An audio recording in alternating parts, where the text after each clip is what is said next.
지금은 전혀 예상치 않은 재난이 상시적으로 발생하는 이른바 뉴노멀의 시대입니다. 생방송 현장 리포트 날은 저희 KBC가 준비한 신개념 재난 방송입니다. 국민들의 생명과 안전, 재산, 심리적인 피해가 발생하는 곳은 물론 발생이 예상되는 지역까지 찾아가겠습니다.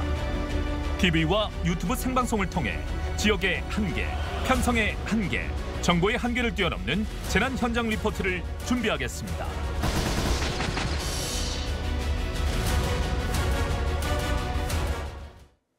네, 여러분 안녕하십니까? 생방송 현장 리포트 날, 오늘은 그 세 번째 시간입니다. 오늘도 역시나 제 옆에는 재난 전문가 송창영 광주대 교수가 나와 있습니다. 교수님 안녕하십니까? 네, 안녕하십니까? 네, 신개념 재난방송 현장 리포트 날, KBC 광주방송 채널을 통해서 라이브로도 함께 보실 수가 있습니다. 혹시 보시다가 궁금한 점이나 의견 있으시면 편하게 남겨주시면 교수님께서도 친절하게 답변을 드리도록 하겠습니다. 재난에 대한 것은 무엇이든지 질문해 주시면 네, 국내 최고의 재난 전문가가 있으니까요. 궁금한 점은 항상 남겨주시면 바로 답변을 드리도록 하겠습니다. 네. 자, 본격적으로 오늘의 주제를 소개할 건데요. 먼저 주제를 좀 소개해 주실까요? 오늘은 지금 굉장히 국민 여러분께서 잘 모르시는데 굉장히 지금 심각한 재난인데 네. 터널 교통사고에 대해서 한번 알아볼까요? 네, 터널 교통사고 하면 사실 이게 재난이랑 연결이 좀 직접적으로 안 되는 분들도 계실 것 같거든요. 네. 혹시 재난으로 봐도 괜찮을까요? 당연하죠. 교통사고 중에 제가 봤을 때는 우리 최근에 2016년부터 최근 한 5년 동안 이 터널 교통사고가 한 44% 갑자기 엄청나게 폭증했거든요. 네. 일반적으로 국내 지금 1년 동안 약 한 1.4% 정도 일반 교통사고는 줄어들고 있습니다. 매년 우리나라가. 그런데 터널 교통사고만 지금 심각하게 늘어나고 있거든요. 그래서 자그마치 9.6%니까 거의 10% 매년 증가하고 있기 때문에 굉장히 중요한 것 같고요. 특히나 이게 지금 터널 교통사고가 문제가 뭐냐면 일반 교통사고는 교통사고 100건당 보통 교통 사망자가 1.4%밖에 안 되는데 1.4%요? 그런데 우리 터널 교통사고는 3.7명 정도 되거든요. 아, 그러면 이 2배 넘는 거의 2배 넘게 치명률이 높습니다. 왜냐하면 좁고 그다음에 한 번 교통사고가 나면은 밀폐된 공간이기 때문에 굉장히 엄중한 상황이거든요. 네. 우리 국내 법 중에서 이렇게 지하 구조물이나 터널 구조물이 아무래도 재난에 취약하고요. 또 고층 건물이 취약하기 때문에 2011년 3월 8일 날 초고층 및 지하 연계 건물에 관한 특별법을 만들어서 이런 지하 구조물이나 밀폐된 공간 그리고 고층 건물에 대해서 우리가 굉장히 안전에 대해서 챙겨줬는데 특히나 지금 광주 같은 경우에 오늘 주제하고 약간 유사하지만 좀 떨어진 게 국립아시아문화전당 같은 거 있지 않습니까? 네네. 이 국립아시아문화전당 같은 경우는 지하에 자그마치 축구장 하나보다 더 큰 구조물이 지금 건물이 들어서 있는 거거든요. 네. 그렇기 때문에 특히나 안전 약자인 어린이들이 많이 이용하는 공간이기 때문에 안전에 대해서 굉장히 취약한데 이게 지어진 게 2005년도 12월 7일 날 이게 착공이 됐거든요. 그러다 보니까 초고층 및 지하 연계 건물에 관한 특별법은 2011년 3월 8일에 만들어졌고 그 전에 이게 허가와 착공이 됐기 때문에 안전에 굉장히 취약하기 때문에요. 우리 관계 당국 여러분께서는 국립아시아문화전당 같은 경우 지하 구조물이기 때문에 한 번 재난이 생기면 굉장히 심각한 재난으로 2차, 3차 사고가 날 수 있기 때문에 한번 제대로 검토를 해볼 필요가 있을 것 같습니다. 네, 그러니까 이 터널 교통사고와 유사하게 밀폐된 공간이고 또 지하기 때문에 더 위험하다 이런 말씀이신 거잖아요. 예, 이렇게 위험한 터널 교통사고에 대해서 오늘 이야기를 나눠볼까 하는데요. 최근 5년 사이에 그 발생 건수와 치명률이 계속해서 올라가고 있다고 합니다. 먼저 최근에 발생했던 터널 교통사고의 유형과 통계들을 분석해서 저희가 영상으로 준비를 했습니다. 영상 함께 보시죠. 지난 5월 14일 경기도 안성 고속도로 터널에서 1톤 트럭이 앞서가던 경찰을 추돌하는 교통사고가 발생했습니다. 이 사고로 차량 4대가 연달아 추돌했고 경차에 탑승하고 있던 50대 부부와 트럭 운전자는 사망했습니다. 지난해 9월 광주 송화동 금당산 터널에선 오중 추돌 사고가 발생해 차량 5대가 파손되고 운전자 1명이 부상당했는데요. 정차 공간이 없는 터널의 특성상 터널 안 교통사고는 차량 간 사고가 88.4%를 차지하며 일반 도로와 달리 차선 변경이 불가능하기 때문에 앞차의 뒤를 들이받는 추돌 사고의 비율이 50%를 넘습니다. 또한 시야가 제한되는 내부 환경 때문에 일반 교통사고보다 치사율이 2배 이상 높은데요.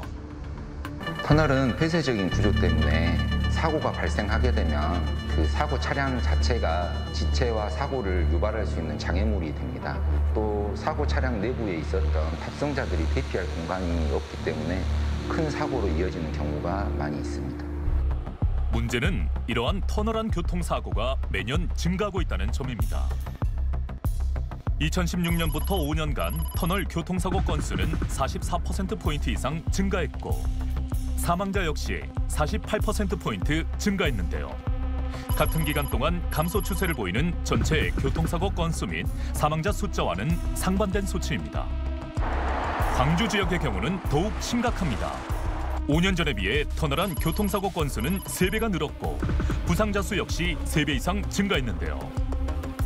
특히 나들이 차량이 증가하는 5월부터 8월에는 터널 사고의 빈도 역시 급격히 증가하는 추세를 보여 더 많은 주의가 필요합니다. 지난 2016년 8월 여수 마내 터널에선 25톤 대형 트레일러 운전자가 나들이 차량을 들이받는 사고가 났습니다. 승용차 안에는 모처럼 여행을 떠난 가족이 타고 있었습니다. 농사를 지으며 홀로 4남매를 길러낸 어머니를 위해 아들과 2딸이 준비한 가족여행. 갑작스런 불의의 사고로 어머니는 숨지고 큰딸은 의식불명 상태에 빠지는 비극이 일어났습니다. 운전자의 안전과 생명을 위협하는 터널 교통사고. 지금부터 사고 발생 이유와 그 위험성을 알아보겠습니다. 네, 영상을 보면서 느낀 게 교수님 이제 곧 휴가철이다 보니까 네. 교통사고의 발생 가능성도 더 높아질 것 같은데 특히나 터널 교통사고의 발생 가능성도 더 높아질 수가 있는 거잖아요. 이제 항상 재난이라고 하는 것은 빈도와 비례를 합니다. 그러니까 교통량이 많으면 많을수록 그만큼 사고가 많이 일어나는 거고요. 특히 이제 아무래도 여행 이 시즌에는 처음 가본 곳이기 때문에 아무래도 우리가 운전에 익숙치 않거든요. 그러다 보니까 더 많은 사고가 발생할 수 있습니다. 네, 또 영상에서 확인하실 수 있었던 게 사실 교통사고 하면 차 한 대와 또 차 한 대가 이렇게 부딪히는 장면을 많이들 떠올리실 텐데 터널 내에서는 5중 이상의 추돌 사고가 굉장히 많이 발생하고 있습니다. 이렇게 다중 추돌 사고로 이어지는 이유가 있습니까? 이게 아무래도 터널이라고 하는 것은 안전거리 미확보라든가 과속이라든가 또 안전거리 미확보 또 안전 태만 뭐 여러 가지 문제 때문에 한번 이제 교통사고가 날 거 아닙니까? 네, 왼쪽에 영상을 문제는 지금처럼 갑자기 우리가 터널 내로 진출입을 하거나 할 때 지금 굉장히 어두워졌지 않습니까? 네, 지금이죠. 예, 이렇게 어두워졌거나 혹은 이제 터널 안에서 바깥으로 이제 빠져나가는 그 순간에 갑자기 이제 너무 이제 환해지면서 갑자기 우리가 일시적으로 시야가 확보가 안 되는 겁니다. 네. 이것을 우리가 암순응, 명순응이라고 하는데 이러한 문제로 인해서 사고가 나면 터널 내에 공간이 부족하기 때문에 그렇죠. 지금 이런 경우를 우리가 지금 이제 명순응인 거죠? 그렇습니다. 갑자기 환해지면서 우리가 일시적으로 시야가 확보가 안 되는 거죠. 자, 터널을 들어가는 과정, 지금도 터널을 들어가는데 한 1초에서 2초 정도 또 시야가 확보가 안 됐다가 터널을 나가는 과정에서도 또 지금 영상에서 보시는 바와 같이 터널 내에 지금 굉장히 공간이 좁지 않습니까? 그렇기 때문에 한 번 사고가 나면 걷잡을 수 없는 사고가 연차적으로 발생하게 되고 제일 문제는 이 폐쇄된 공간이기 때문에 아무래도 어떻게 됩니까? 질식에 의한 사고가 더 발생될 수가 있는 거죠. 네, 그리고 이 터널 내의 벽을 보면 사실 계속 같은 무늬가 이어지지 않습니까? 이 일반적으로 우리가 일반적인 고속도로에서 운전을 할 때는 주변에 있는 가로수라든가 어떤 주변 건물들이 지나가면서 속도감이 있지만 이 그림처럼 터널은 어떤 기준점이 없고 어둡기 때문에 속도감이 아무래도 무뎌집니다. 그러다 보면 과속을 할 수밖에 없고 그러다 보면 사고에 굉장히 취약한 거죠. 그리고 사실 이 터널을 보면 일반적으로 이렇게 2차선 도로기 때문에 폭이 좁다 보니까 피할 수 있을 가능성도 상당히 떨어질 것 같거든요. 그러다 보니까 지금 치명률이 굉장히 2배 이상 높아지고 있는 것입니다. 자, 이렇게 교통사고에 대한 이 경각심이 계속해서 올라가면서 교통사고 건수는 조금씩 줄고 있는데 터널 교통사고 건수는 또 늘고 있잖아요. 또 왜 그렇습니까? 우리나라의 특성 때문에 그런 것인데 우리나라 전체의 지형의 산지가 자그마치 70% 이상이고 네. 그러다 보니까 이제 교통량은 늘어나기 때문에 터널을 많이 만들 수밖에 없지 않습니까? 10년 전까지만 해도 우리나라의 전체 그 터널 교통 그 연장 길이가 910km였는데 10년 후에 지금 최근에 1897km니까 거의 2배가 넘었네요. 10년간에 갑자기 그냥 그동안에 늘었던 것보다 2배 정도 늘은 거죠. 그러다 보니까 터널에서 교통사고가 끊임없이 발생하고 있는 겁니다. 터널이 많아졌기 때문에 터널 교통사고 건수도 늘어날 수밖에 없다는 말씀이신 네, 거죠? 그렇습니다. 자, 이렇게 터널 사고에 대해서 계속해서 말씀을 드리고 있는데 아마 많은 분들께서 그럼 어디서 사고가 가장 많이 발생하느냐 이렇게 궁금해하실 것 같아서 저희가 준비를 했습니다. 저희 제작진이 터널 사고 빈도가 높은 터널들을 살펴봤는데요. 자, 먼저 이 뒤쪽에 화면을 보시면서 말씀을 좀 드리겠습니다. 네. 자, 터널 교통사고 현황 먼저 이 전국 범위를 놓고 말씀을 드리겠습니다. 가장 많이 발생한 곳이 경기도에 있는 중원터널, 5년간 40건이 발생을 했습니다. 네, 이게 경기도 중원터널 그야말로 터널 재난 중에 악명 높은 곳인데요. 저 중원터널은 경기도의 광주와 수원을 연결하는 곳인데 네. 굉장히 사고가 많이 나오고 있습니다. 자, 경기 중원터널이 40건으로 가장 많았고 두 번째가 부산에 있는 황령터널 37건. 이 3건 차이긴 하지만 역시나 많은 수치를 기록을 했습니다. 그렇습니다. 주로 수도권에서 아무래도 많이 발생하고 있는데요. 우리나라 전체 터널 사고의 순위로 한 32건에서 서울이 한 8곳으로 제일 많았고 그다음에 경기도에서 7곳, 그다음에 부산이 6곳으로 그다음 순이었습니다. 자, 그리고 3위를 보면 또 부산이에요. 백양터널에서 33건이 발생을 했고요. 그렇습니다. 예. 참고로 우리 광주 전남도 만만치 않습니다. 특히 광주 같은 경우에 최근에 굉장히 많이 증가하고 있는데요. 광주 같은 경우는 우리 지산터널이 있죠. 네. 지산터널이 전체 우리나라 전체 그 터널 교통사고의 30곳 중에 16위에 올라와 있기 때문에 굉장히 높은 순위네요. 높은 겁니다. 그래서 우리 광주 시민 여러분께서는 주의하셔야 되겠고 전남 역시 조심하셔야 되겠는데 전남 같은 경우는 여수 산단 주위에 아무래도 집중해서 터널 사고가 많이 일어나고 있더라고요. 광주는 동부에 있는 지산터널에서 사고가 많이 발생하고 전남은 여수산단 인근에 있는 터널에서 사고가 많이 발생하고 있습니다.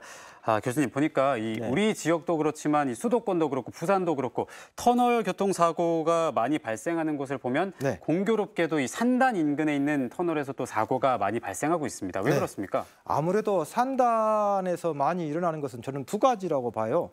첫 번째는 그 산단에서 보통 그 운반하는 것들이 보통 휘발성이 있거나 유해 화학 물질이 많거든요. 네. 그러다 보니까 한번 사고가 일어나면은 걷잡을 수 없이 2차, 3차 더 큰 재난으로 번지는 경우가 많았고요. 지금까지. 또 두 번째는 이 지금 그림에서 보시다시피 지금 굉장히 대형 탱크로리가 이렇게 넘어지면서 저런 경우에 이제 휘발성 물질이라든가 유해 화학 물질이 터져버리면 굉장히 심각한 우리가 화학 재난을 봉착하게 되는 거죠. 지금 그러면 화재가 또 발생할 수도 있겠군요. 그렇습니다.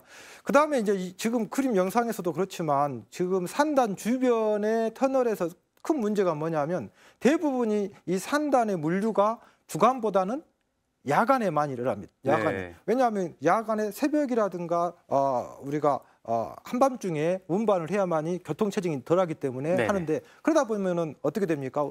아무래도 졸음운전을 하게 되고 또 특히나 비가 오거나 눈이 오면은 야간에 시야가 확보가 안 되기 때문에 더 터널에서 사고가 많이 나는 거죠. 자, 지금 영상으로 계속 보고 계신데 이 사고가 나면 그냥 차끼리 부딪히는 걸 넘어서 화재가 발생하기도 하고 아까처럼 또 폭발이 발생하기도 하거든요. 저게 이제 문제가 뭐냐면 대부분이 터널이 자꾸 반복되지만 밀폐된 공간이기 때문에 유해 가스를 우리가 마셔버릴 수 있거든. 화재가 나면은 특히 타이어 같은 거에 이제 불이 붙어버리면 엄청나게 이제 지식사에 2차, 3차 일어나는 거죠. 이렇게 일반적인 교통사고랑 비교를 했을 때 정말 대형 참사, 재난이라고 할 수 있을 만큼 그 피해가 커지는 게 바로 터널 교통사고인데요. 그렇다면 관련 당국은 이 터널 교통사고를 어떻게 대비하고 있는지 전남경찰청 연결해서 자세한 이야기를 들어보도록 하겠습니다. 전남경찰청 교통과 안혜경 경사님과 이야기 나눠보겠습니다. 경사님, 안녕하십니까? 네, 안녕하세요. 교통과 안혜경 경사입니다. 네, 경사님께서는 직접 이 현장에 많이 가면서 이 터널 교통 사고도 많이 보실 것 같은데요. 터널 내 사고 예방을 위해서는 어떤 업무들을 추진하고 계십니까? 네, 터널 내 교통사고가 발생하면 저희는 현장에 진출해서 관계기관과 합동 점검을 실시하고 있는데요. 특히 교통사고 예방 시설물을 위주로 개선 추진하고 있습니다. 주로 터널 진입 전 운전자들의 주의를 환기시키기 위해 경광등이나 플래시 윙커 등 발광형 교통시설물을 설치하고 터널 내부에는 사이렌 소리가 나는 음향 경고 시스템과 그루밍 차선을 설치하여 운전자가 안전 운행을 할 수 있도록 유도하고 있습니다. 또한 터널 진입 전후로 단속 카메라를 설치하여 속도를 감속시키는 등 교통사고 재발 방지를 위해 노력하고 있습니다. 네, 아까 영상을 보니까 터널 들어가는 과정, 터널에서 빠져나오는 과정에서 이 사고 위험의 가능성이 좀 높을 것 같았는데요. 터널 근처에서 교통 지도나 단속이 필요할 것 같습니다. 특별히 어떤 노력들이 이루어지고 있나요? 네, 터널 주변뿐만 아니라 교통사고 다발 장소에서 차량 진로 변경과 안전거리 미확보 등 사고 위험 행위에 대해서는 지속적으로 단속을 추진하고 있는데요. 특히 고속도로에서는 다른 차종에 비해 대형 사고 발생의 위험도가 높은 화물 차량에 대해서는 관계기관과 합동으로 캠페인과 단속 활동도 추진하고 있으며 도로 전광판을 통해 터널 내 진로 변경의 위험성, 전조등 켜기의 중요성 등을 홍보 활동도 병행하고 있습니다. 네, 이제 휴가철이 되면서 고속도로로 나가는 운전자분들이 참 많아질 것 같은데 마지막으로 운전자분들께 당부하고 싶으신 말씀 있으면 한 말씀만 부탁드리겠습니다. 네, 앞서 영상에서 보셨듯이 터널 내 교통사고가 발생하면 인명피해의 위험성이 매우 높게 나타나고 있는데요. 운전자분들께서는 터널 내 진입하실 때에는 꼭 전조등을 켜주시고 전방을 잘 확인해 주시기 바랍니다. 또한 평소보다 속도를 줄이신 이후에 차량 간의 안전거리를 꼭 확보해 주시기 바랍니다. 그리고 마지막으로 절대 터널 내에서는 앞지르기나 차로 변경을 하시면 안 된다는 사실을 꼭 기억해 주십시오. 네, 경사님 말씀 잘 들었습니다. 고맙습니다. 감사합니다. 네, 터널 교통사고가 얼마나 위험한지 이 안혜경 경사와 또 이야기를 나눠봤는데 터널 교통사고가 위험한 이유가 또 있잖아요. 아니 근데 방금 우리 경사님이신가요? 네. 경사님 얘기하신 것 중에 저 깜짝깜짝 놀랐는데 우리가 4차로에서 이렇게 신호 받을 때 자기가 1차선에서 시작하면 1차선으로 가야 되고 네. 2차선으로 시작하면 2차선에서 가야 되는데 네. 가끔 가다가 1차선에서 2차선으로 이렇게 가는 분들도 있고 네. 또 다리 위라든가 터널 안에서는 추월이 금지돼 있잖아요. 그렇죠. 그러면 들어가는 곳에서 1차로로 들어갔으면 1차로로 나와야 되는데 보면은 거기서 추월하신 분들이 있어요. 네. 방금 경사님이 중요한 얘기 하셨는데 터널 내라든가 다리 위라든가 그리고 우리 사거리 이런 곳 신호 얘기하는 곳에서는 네. 시작한 곳에서 시작한 곳으로 가야지 엉뚱한 곳으로 거기 안에서 이렇게 차선 변경하면 굉장히 위험하다는 거. 그렇죠. 거의 대부분이 실선으로 이어져 있기 때문에 그렇습니다. 예, 차선을 바꾸면 안 되는데 예, 또 가끔 또 조금 더 빨리 가고 싶어하는 그 욕심 때문에 차선 변경하다가 사고가 발생하는 경우도 참 네. 많이 일어나잖아요. 네네네. 네, 이렇게 터널에서 교통사고가 났을 때는 정말 위험한 이유가 한 가지가 더 있는데 네. 바로 2차 대형 참사로 이어질 가능성이 크잖아요. 아무래도 밀폐된 공간이기 때문에 화재가 나면은 질식사로 이어지는 가장 큰 문제가 있고요. 네. 또 제일 큰 문제는 이제 밀폐된 공간에서 화재가 나다 보니까 정전으로 이어져서 정전이 이루어지면은 각종 방제 시설들이 작동이 안 되거든요. 네, 또 사고 대처도 대처가 힘들죠. 네. 정전이 되면은 앞이 안 보이니까 그야말로 이제 압이 규환이죠. 어둠 속에서 또 대처를 해야 되기 때문에 굉장히 산소도 없죠. 보이지도 않죠. 거기다가 큰 문제는 이 대부분의 터널들이 아무래도 위치가 지형학적으로 산이나 오지에 있단 말이죠. 네네. 그러다 보면 이머전시 상황에 소방차의 현장에 다다르는 시간이 부족하기 때문에 아무래도 더 많은 피해가 일어나는 거죠. 네, 그야말로 총체적 난국인 상황이 그렇습니다. 이어질 수밖에 없는데요. 터널 교통사고가 유발한 2차 사고, 그 심각성을 담은 영상을 준비했습니다. 영상 함께 보시죠. 2020년 전북 남원 3회 2터널. 눈길에 트레일러 한 대가 미끄러지기 시작하자 뒤따라오는 차들이 깜빡이를 켜며 정차합니다. 하지만 탱크로리 한 대가 미처 멈추지 못하고 서 있는 차량들을 덮치면서 전복되는데요. 뒤이어 속도를 줄이지 못한 탱크로리 차량들의 충돌로 불이 붙으면서 2차 사고인 폭발과 화재로 이어졌습니다. 이로 인해 5명이 숨지고 43명이 다치는 대형 참사가 발생했는데요. 밀폐된 공간인 터널 내에서는 잠깐의 화재도 큰 대형 사고로 이어집니다. 경북 상주터널. 전방에 정차한 차량을 뒤늦게 발견한 화물차가 급제동을 하며 균형을 잃습니다. 적재하고 있던 시너가 바닥에 떨어지고 불이 붙자 순식간에 함께 있던 차량 10여 대에 불길이 번지며 대형 사고로 이어졌는데요. 이 사고로 20여 명이 중경상을 입었습니다. 터널 내부에선 화재로 인한 연기도 대형 참사의 원인이 됩니다. 지난 11월 경기도 성남 내곡 터널에서 달리던 5톤 화물차에서 갑자기 불이 나기 시작하면서 폭발음과 동시에 순식간에 검은 연기가 뒤덮이는데요. 터널 안은 탈출하는 사람들로 아수라장이 됩니다. 이 사고로 5명이 연기를 흡입해 경상을 입었습니다.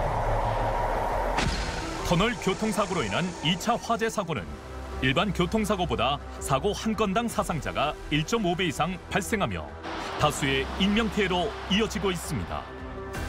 터널 교통사고로 인한 2차 사고, 예방법과 행동요령, 지금 함께 알아보겠습니다.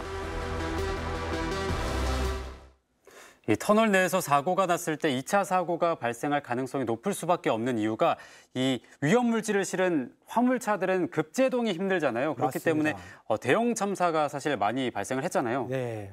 이 재난 안전은 제일 중요한 게 커뮤니케이션이라든가 이 정보 전달이 굉장히 중요하기 때문에 네. 터널에서 어떤 재난 이머전시 상황이 되면 비상 전조등이라든가 깜빡이를 꼭 켜주셔가지고 주변 운전자들한테 워닝을 해주시는 게 중요한 것 같습니다.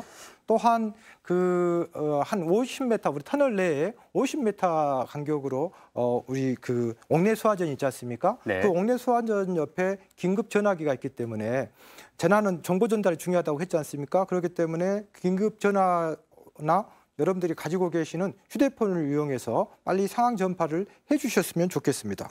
또 아까 말씀하셨던 것처럼 이 터널이 보통 산지나 오지이기 때문에 네.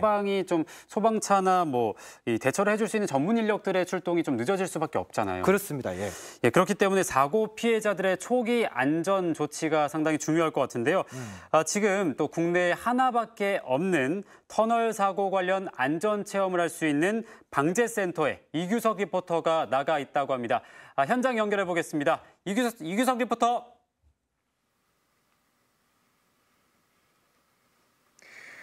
네, 저는 지금 충북 영동에 위치한 한국도로공사 터널 방재 인증센터에 나와 있습니다. 네, 터널 방재 인증센터가 어떤 곳인가요?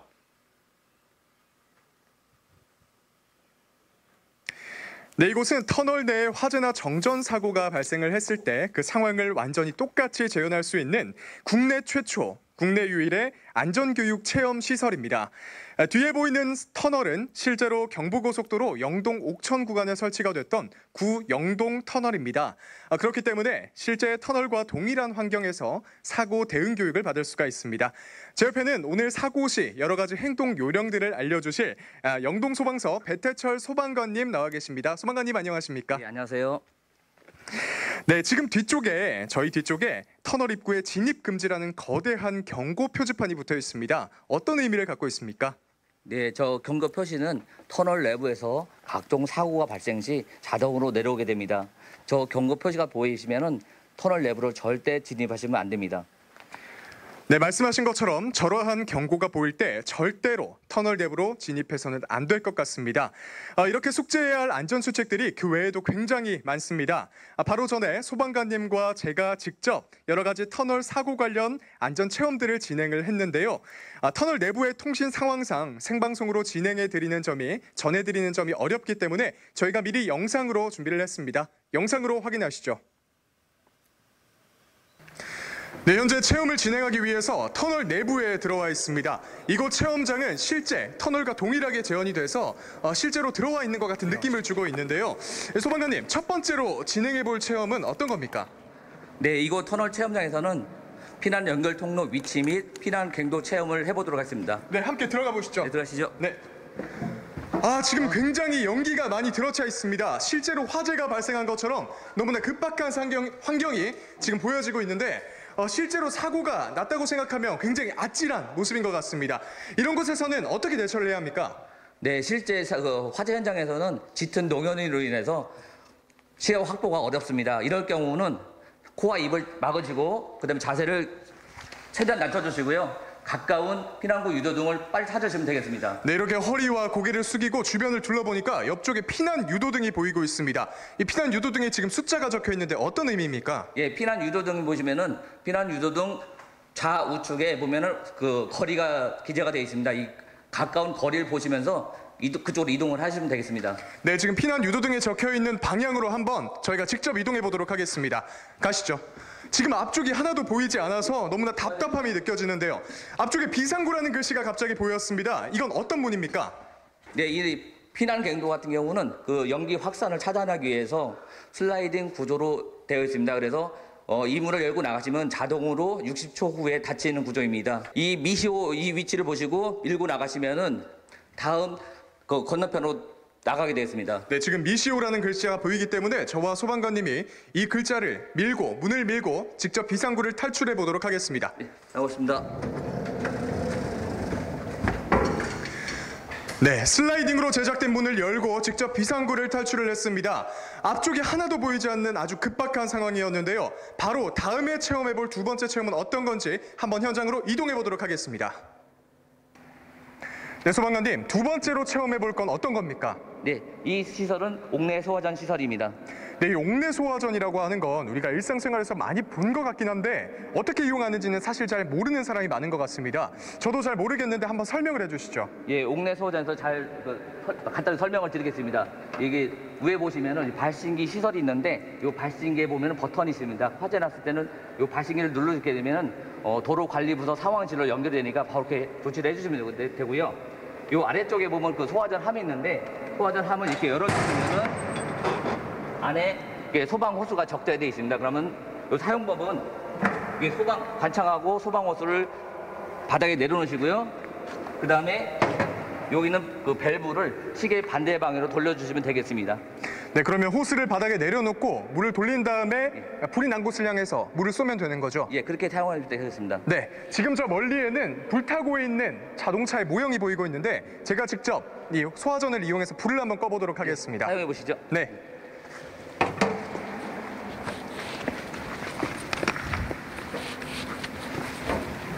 예, 밸브를 시계 반대 방향으로 열어주시고요.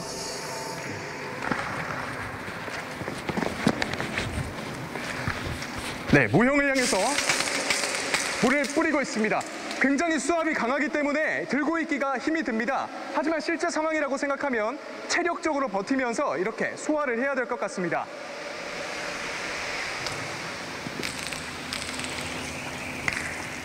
네, 실제로 모형을 향해서 불을 한번 끄는 체험을 해봤는데요. 굉장히 힘이 들지만 이렇게 안전수칙과 방법을 숙지해 놓으면 앞으로 실제 상황이 발생했을 때 잘 해낼 수 있다는 자신감이 생깁니다. 이상으로 체험 마치겠습니다.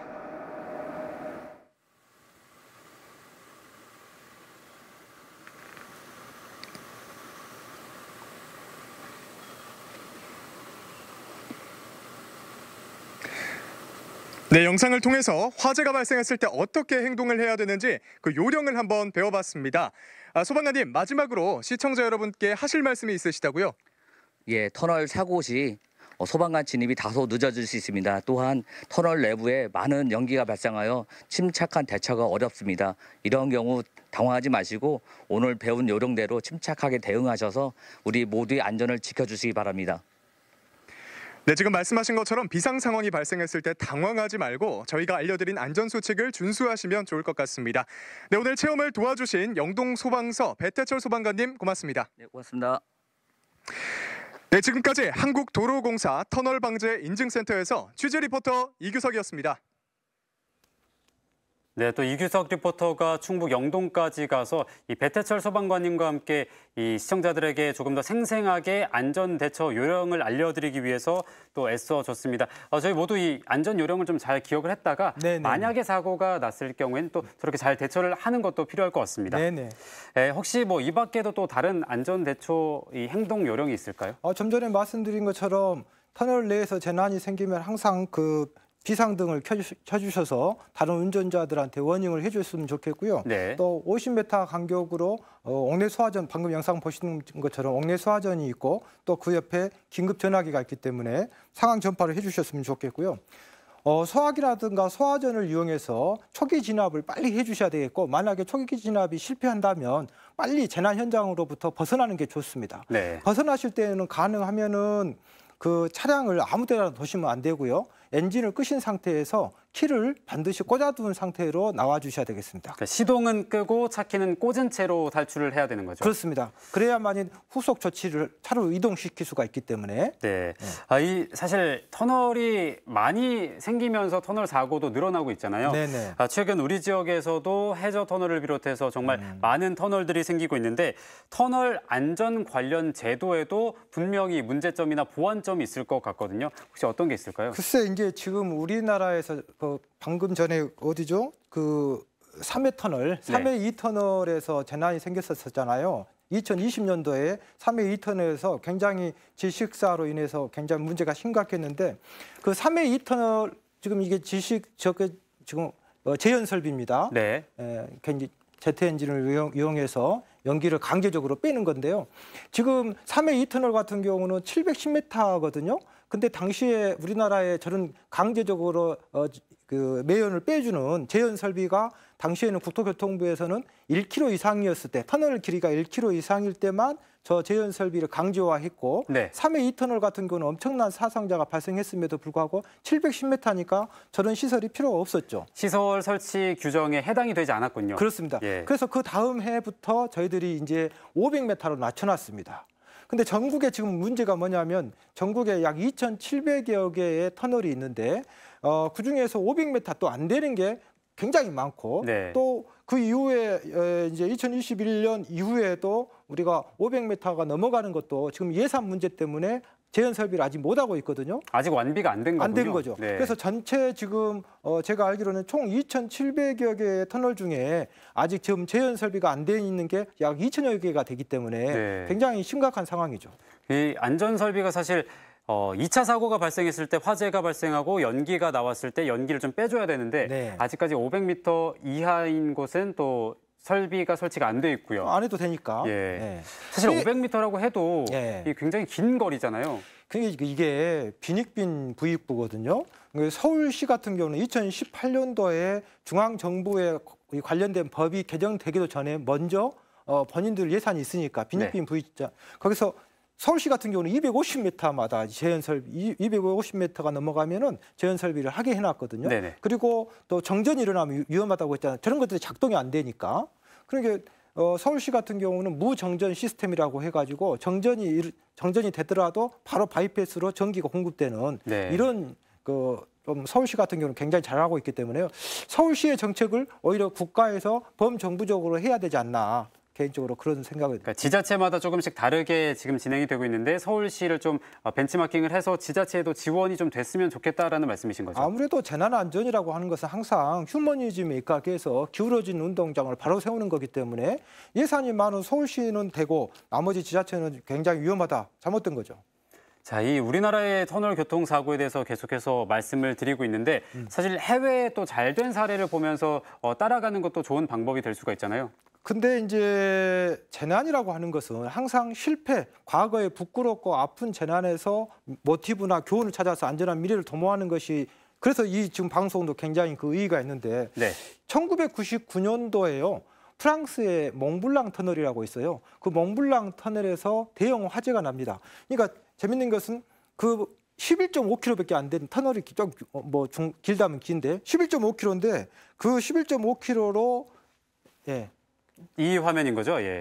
몽블랑 터널입니다. 이게 굉장히 좁고 굉장히 11.5km니까 길 거 아닙니까? 근데 이 터널로 그 프랑스와 이탈리아의 대형 물류가가 엄청나게 갑니다. 왜냐하면 이 길로 터널로 가지 않으면 자그마치 200km를 우회해야 되기 때문에 11.5km로 가고 싶은 사람들이 다 많겠죠. 근데 벨기에 운전기사가 굉장히 식품 같은 것을 넣고 가다가 불이 붙어가지고 화재가 났는데 이분이 이제 인지를 하고 몽블랑 터널 한가운데에서 차량을 놔두고 불이 난 상태에서 그냥 도망가 버린 거예요. 그러다 보니까 40여 대의 트럭에 불이 붙고 나중에는 타이어에 불이 붙고 그 타이어에 불이 붙으니까 소방차가 왔는데 소방차가 너무 산소가 없을 거 아닙니까? 밀폐된 공간이니까. 그러니까 소방차가 이제 그 엔진이 꺼져버린 거예요. 산소가 공급이 안 되니까. 그래서 자그마치 53시간 동안 저 터널이 엄청난 재난이 생겼는데 제가 이 얘기를 꼭 해주고 싶은 게 뭐냐면 냉철하게 무슨 몽블랑 터널 화재에 대한 특별법을 만드니 이런 것이 아니라 굉장히 차가운 어떤 이성을 가지고 이분들은 약 8개 관련된 법을 개정을 하고 200여 개의 세부 기준을 만들어서 다시는 터널에서 재난이 생기지도 않아야 되겠고 터널에서 재난이 생겨도 국민의 생명과 재산을 보호할 수 있는 완벽하게 터널 재난에 대해서 했죠. 저는 이 몽블랑 터널에서 많은 것을 우리가 좀 벤치마킹 했으면 좋겠습니다. 네, 알겠습니다. 교수님 말씀 잘 들었고요. 오늘 터널 교통사고의 현황과 안전 대책에 대해서 알아봤는데 저희가 마지막으로 준비한 영상을 확인해 보겠습니다.